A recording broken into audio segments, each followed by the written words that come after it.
دوستان سلام، من نویدم از کانال پینک اسموکر. امروز اومدیم با تست و بررسی سیگار MU، یه سیگار جذاب و خوشگل از کشور چین.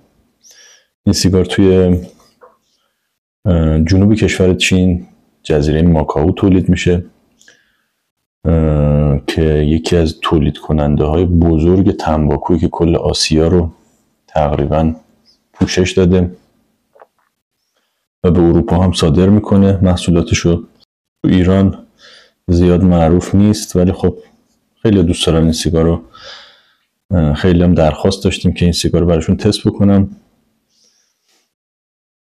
من خودم طرفدار سیگارهای کمیابم، سیگارهای که همه جا هست، که حالا میدونید که من مخالف سیگارهای برچسبدار ایرانی هستم چون کیفیتاشون بسیار پایینه. سیگار خارجی رو خیلی دوست دارم. سعیم اینه که همیشه سیگار خارجی بکشم، یعنی سیگار وارداتی کمتر بکشم، گرونتر بکشم، ولی جنس بهتر، و قطعا مطمئن باشین که جنس سیگار خارجی از ایرانی بهتر. خب سیگار خیلی خوشگلی و ظاهر خیلی جذابی داره. سیگار MU یا سیگار عروسکی یا سریالی هم بهش میگن، حالا علتشو نمیدونم، ولی عروسکی که شاید به خاطر عکسایی که روش هستش. شیک بریک، تکون بدین و پاورشو بزنین، طعمش کافیه. حالا ما شنیدیم که، من خودم تا الان این سیگار رو تست نکردم، دفعه اولم با شما دارم تست میکنم، شنیدم که این سیگار رو باید تکون بدیم، بعد پاورشو بزنیم که طعم قهوهش آزاد بشه. بعد جواب نوشته بودن نه همچین چیزی نیست، ولی خب چیزی که روش نوشته شیک اند بریک، به چینی روش نوشته، حالا نمیدونم چی نوشته، ولی حتما نوشته سیگار برای سلامتی ضرر داره. اینو همه میدونیم.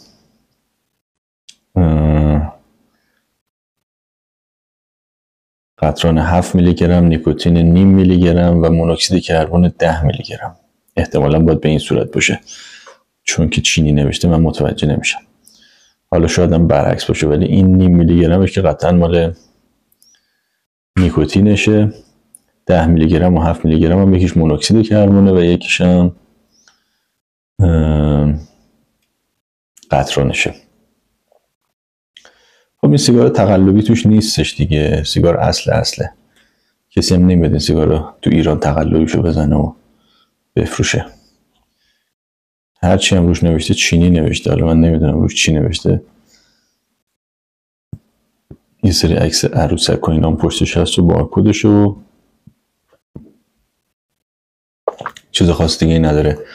بریم با هم دیگه سیگار رو باز بکنیم، تست بکنیم، ببینیم سیگار جذاب و خوشگل چیز تو چنته داره یا نه.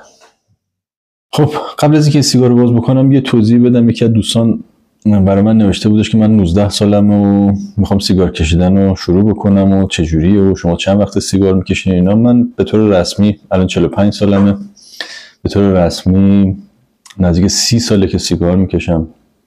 هنر نیست سیگار کشیدن، اینو بهتون بگم. کار خیلی جالب و شاقی هم نیستش، عشقیه. دوست دارین بکشین، دوست ندارین نکشین. نه کسی میتونه جلوتون رو بگیره، نه کسی میتونه مجبورتون بکنه که نکشین. خودتون باید یه روز به این نتیجه برسین که سیگار کشیدن به هر حال واسه سلامتی ضرر داره. اما نظر شخصی من اینه، اگر هر چیزی رو به اندازه استفاده بکنین ضرری واسهتون نداره. به نظر من روزی 5 تا نخ سیگار بکشین هیچیتون نمیشه. این تجربه منه. توصیه نمی‌کنم به کسی که روزی 5 تا نخ سیگار بکشه، ولی در کل میگم توصیه من اینه که روزی 2 تا 5 تا نخ سیگار هم بکشین، هیچ تأثیری توی بدنتون ایجاد نمیشه. خدمت شما که هر چیزی فرق نمیکنه. شما غذا هم زیاد بخوری برای سلامتی ضرر داره، سکس هم زیاد بکنی برای سلامتی ضرر داره. همه چی کمش عالیه، ولی زیادش برای سلامتی ضرر داره. شما که میخوای شروع بکنی سیگار کشیدن و دوست داری، علاقه داری به سیگار کشیدن، من توصیه نمیکنم این کارو بکنی. اما اگه میخوای شروع بکنی، کم تعادلت همیشه نگه دار. من گفتم خدمتتون 30 سال سیگار میکشم به طور رسمی، 35 سال به طور غیر رسمی. تو این 30 سال همیشه تعادلمو سعی کردم حفظ بکنم. همین الان هنوز که 30 سال از سیگار کشیدن من میگذره، من نهایت روزی 10 نخ سیگار میکشم. معمولا هم به طور میانگین روزی 5 نخ سیگار میکشم، ولی در بیشترین حالتش روزی 10 نخ سیگار میکشم. چرا موقعی شده که حوصله‌ام سر بره، نمیدونم اعصابم خوب باشه یا خیلی خوشحال باشم، روزی 1 پاکت 2 پاکت هم کشیدم، ولی دوباره برگردوندم سر جاشو. همون 5 نخ و معمولا تا 10 نخ استانداردیه که من خودم استفاده میکنم. خب بریم سراغ خود سیگار، باز بکنیم ببینیم چیه.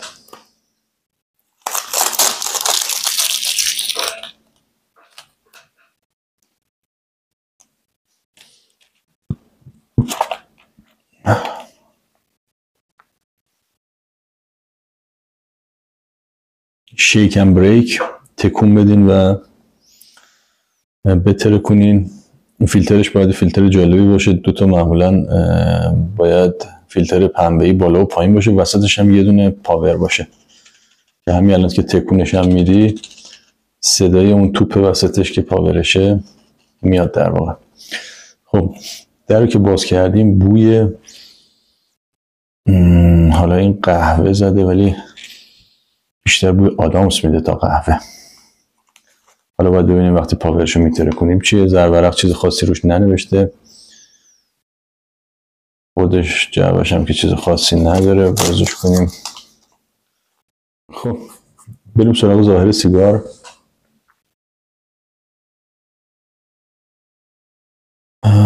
یه ظاهر خاصی داره، شیک اند بریک دوباره روش نوشته. یه حالا عکس عروسک روی فیلترشه. خود سیگارم که با کاغذ سفید جدا شده، خوب پر شده. سیگار نرمی نیستش، خشکه. بوی توتون به همراه یه مقداری هم بوی آدامس میده. بوی خاصی میده. بوشو تا حالا جایی حس نکردم. یه بوی خاصی. امضای شرکت هم روش هستش. خب سیگار باید سیگار مونده‌ای باشه. این سیگاری که من خریدم سیگار تازه ای نیستش، به خاطر اینکه کاغذ سیگار کامل رنگش از دست داده و حالت لکه لکه افتاده. از دست دادنش هم مشخصه که وقتی بهش دست میزنیم سیگار کاملا خشک و سفته.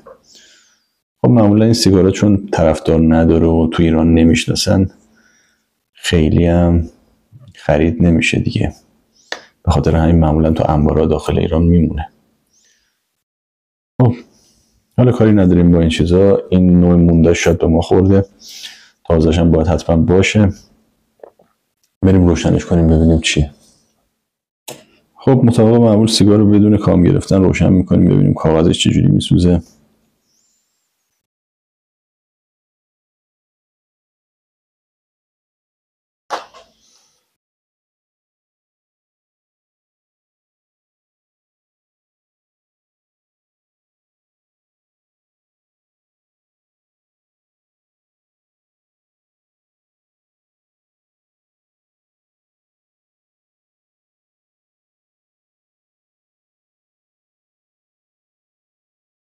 سیگار اولا که سیگار نرمیه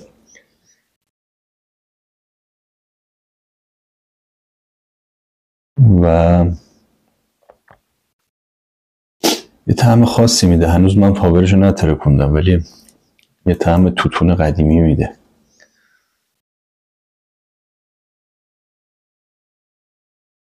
یاد سیگارهای خیلی قدیم مونتانا افتادم. اون موقعی که مونتانا مد بود و پدر بزرگای ما میکشیدن، یه همچین طعمی میداد مونتانا. ولی جالبه که به هیچ عنوان گلو رو نمیزنه، خیلی نرمه. اصلا حس نمی کنم که سیگار وارد ریم میشه، یعنی حس نمی کنم که دود سیگار وارد ریم میشه. جالب بود. کلا بعد از روشن کردنش بدم نیومد ازش، ولی خب بوی شدیدی داره. این بوی توتون سیگار میده دیگه. شدتم روی دست میشینه، روی لباسم حتما میشینه.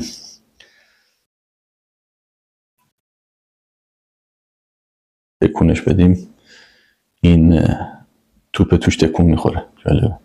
حالا بهتره کنیمش ببینیم چی میشه.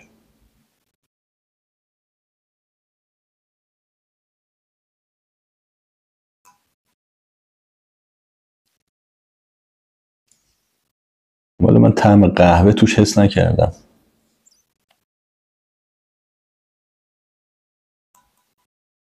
بیشتر طعم آدامس میده تا طعم قهوه. آدامسش هم میدونی از کدوم آدامس هست؟ بچه که بودیم آدامسای عکس دار بودش که عکس فوتبالیستا توش بود. یه همچین بویی میده، یه همچین طعمی میده، طعم اون آدامسا رو میده. ولی هرچی هم میایم عقب‌تر سنگین‌تر میشه. اصلا گلوی من اذیت نکرد. خیلی جالبه.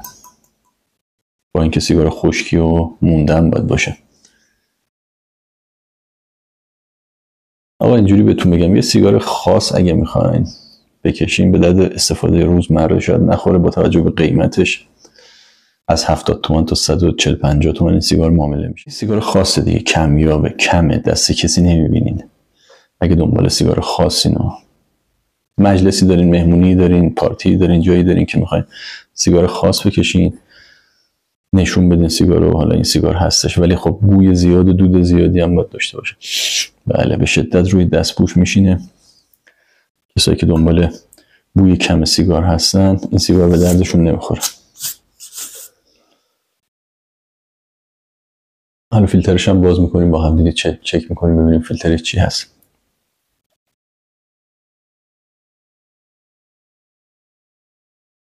خب طعمشو دوست داشتم. بعد از ترکوندن پاورش این طعم آدامس خوب میده دیگه. جذابه. خودم تا حالا نکشته بودم این سیگار، دفعه اولم میکشم. بعدم نیومد، گیجم هم نکرده با اینکه قطران نیکوتینش بالاست، ولی احساس گیجی و سرگیجه و اینا ندارم.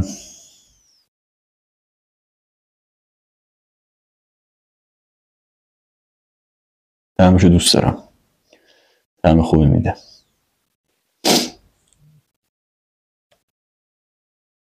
خب دوستان میدونم من سیگارم تو محیط بسته تست میکنم. سیگارم تو محیط بسته داره تست میشه.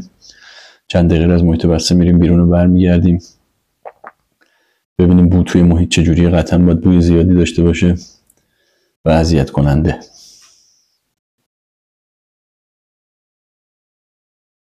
بریم ادامه ویدیو. فیلترش هم باز بکنیم ببینیم چیه. با من هم سیگار فیلترش از 2 تا فیلتر پنبه‌ای تشکیل شده. وسط این فیلترم یه توپ پاور داره که ولی تو اکثر سیگار دیدم که این پاور داخل خود فیلتر تعبیه شده، ولی اینجا باز آزاده. حالا شیکم بریک که گفته بودن، یعنی اینو تکونش بدین و بشکنی، شاید به خاطر اون بوده. فیلتر پنبه‌ای معمولی، یه پاور هم وسطشه. خب بریم سراغ جنبندی این سیگار. یه سیگار خوشگل، کمیاب، جای روزنه روی سیگار روی فیلترش نداره، امضای امیو روش خورده. تست محیط این سیگار رو گرفتیم. سیگار پردودیه، پربوه. توی محیط بوی سیگار شدید میاد، روی دست و لباس به شدت میشینه، ولی نرمه و اصلا گلو رو اذیت نمیکنه. دوستانی که این سیگار رو با من تست کردن نظراتشون رو برای ما کامنت بکنن. چیزی اگه من نگفتم داخل ویدیو داخل کامنت ها برام بنویسین، ممنون میشم ازتون. لایک و سابسکرایب یادتون نره. ممنونم از همراهیتون.